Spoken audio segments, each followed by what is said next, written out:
माझ्या आयुष्यातील एक असा अनुभव तुमच्यासोबत शेअर करत आहे, ज्यामुळे माझं आणि स्वामी समर्थ महाराजांचं नातं कसं जुळलं हे तुम्हाला समजेल. हा अनुभव माझा वैयक्तिक आहे. तुम्ही याकडे माझ्या श्रद्धेचा आणि माझ्या आयुष्यात घडलेल्या प्रवासाचा एक भाग म्हणून ऐका. हा अगदी अंगावर शहारे आणणारा हा अनुभव आहे आणि सत्य आहे. एक काळ असा होता, की मला स्वामी समर्थ महाराजांबद्दल फारशी माहिती नव्हती. मालिकांमध्ये, चित्रपटांमध्ये किंवा इतरांकडून त्यांच्याबद्दल ऐकलं होतं. एवढंच माझी श्रद्धा प्रामुख्याने भगवान शिवशंकरावर होती. स्वामी हे शिवरूप आहेत हेही मला तेव्हा माहीत नव्हतं. माझ्या माहेरी माझी चुलती आणि आत्या स्वामींची सेवा करत होत्या. त्याही खूप काळापासून करतायत असं नाहीये. त्यांनाही काहीतरी स्वामींची प्रचिती आली म्हणून त्या करत आहेत. तर त्यांना अनेक अनुभवही आले आहेत त्यातून. पण तेव्हा मला वाटायचं हे सगळं माझ्यासाठी नाहीये. हळू माझ्या आयुष्यात अडचणी वाढू लागल्या. मन अस्वस्थ राहू लागलं. तेव्हा माझ्या आंटीने मला एकच गोष्ट सांगितली, "स्वामींची सेवा कर. सुरू कर." सुरुवातीला मी तेही फारसं मनावर घेतलं नाही. पण काही दिवसांनी नकळत मोबाईलवर स्वामींचे अनुभव, चरित्र आणि व्हिडिओ माझ्यासमोर येऊ लागले. मला त्यांच्याबद्दल जाणून घ्यावंसं वाटू लागलं. स्वामी चरित्र वाचावं, गुरुवार करावं, मठात जावं अशी ओढ दिवसेंदिवस वाढत गेली.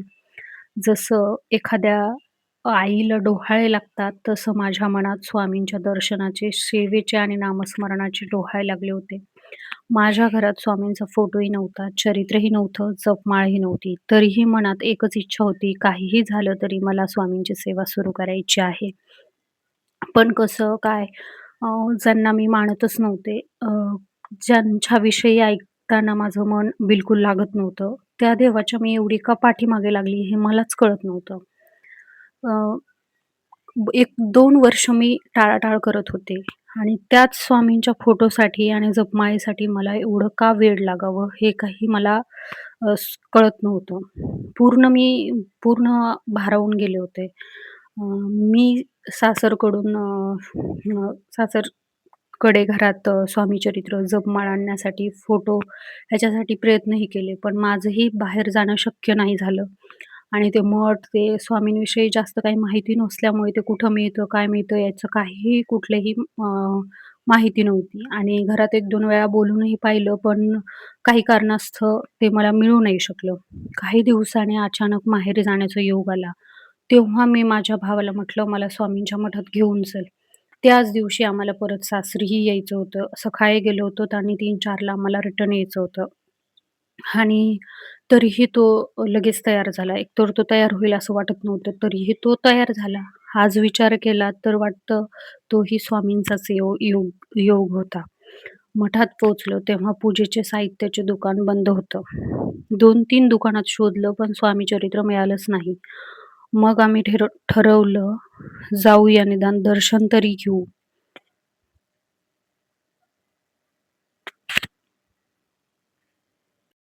क्षण तिथे शांत बसलो. मनात एकच प्रार्थना केली, "स्वामी आता मी तुमच्या चरणी आले आहे. मला तुमची सेवा करायची आहे.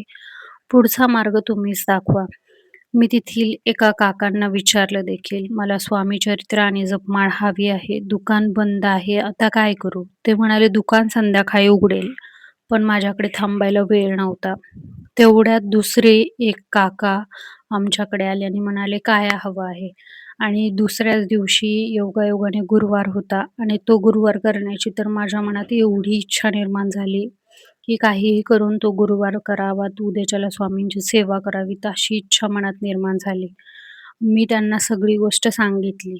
ते म्हणाले, "ही जपमाळ आणि हे स्वामी चरित्र घेऊन जा." मी म्हटलं, "हे तर सेवेकऱ्यांसाठी असेल." त्यावर ते हसून म्हणाले, "जर तुझ्या हातून स्वामींची सेवा घडणार असेल, तर हाच योग समज आणि हे घेऊन जा." त्यांनी स्वतः ते चरित्र उघडून मला दाखवलं. माझ्या हातात जपमाळा आणि स्वामीचरित्र दिलं. ते म्हणाले, "हे आधी स्वामी महाराजांच्या चरणी ठेव आणि तुझ्या इच्छेनुसार त्याची रक्कम दानपेटीत टाक." मी तसं केलं. स्वामींच्या चरणी स्वामीचरित्र ठेवलं, दक्षिणा अर्पण केली, पुन्हा दर्शन घेतलं आणि आता म्हटलं बाहेर येताना त्या काकांचे आभार मानावेत म्हणून मी त्यांना शोधू लागले. पण ते कुठेच दिसले नाहीत. आजही तो प्रसंग आठवला, की माझ्या मनात एकच भावना येते, की आम्हीही मंदिरात जात होतो. आम्ही आतमध्ये जात होतो तेव्हा तेही आले होते. अ, आणि ते लगेच कुठे गेले असतील. कदाचित तो स्वामींचाच कृपाप्रसाद होता. मला असं जाणवतं, की त्या दिवशी स्वामींनीच माझ्या हातात त्यांचं चरित्र आणि जपमाळ येण्याची व्यवस्था केली असावी. त्या दिवसापासून माझी सेवा सुरू झाली. आज जवळपास 2 वर्ष झालं मी मोठी सेवेकरी नाहीये. पण जेवढी सेवा माझ्या हातून घडली, ती स्वामींच्या कृपेने अ, घडली असं म्हणायला हरकत नाहीये. आयुष्यात जेव्हा केव्हा संकट आली, तेव्हा मी स्वामींच्या चरणी रडले, प्रार्थना केली. प्रत्येक वेळी मला योग्य मार्ग मिळाला. संकटातून बाहेर पडण्याची ताकद मिळाली.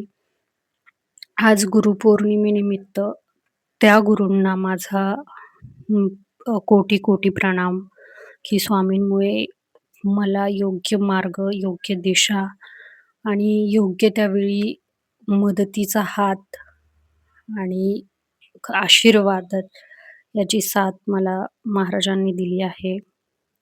श्री स्वामी समर्थ आणि आज गुरुपौर्णिमेनिमित्त सर्वांना गुरुपौर्णिमेच्या हार्दिक शुभेच्छा. कसा वाटला हा अनुभव कमेंटमध्ये सांगा. व्हिडिओ आवडल्यास नक्की शेअर, लाईक आणि सबस्क्राईब करा. धन्यवाद.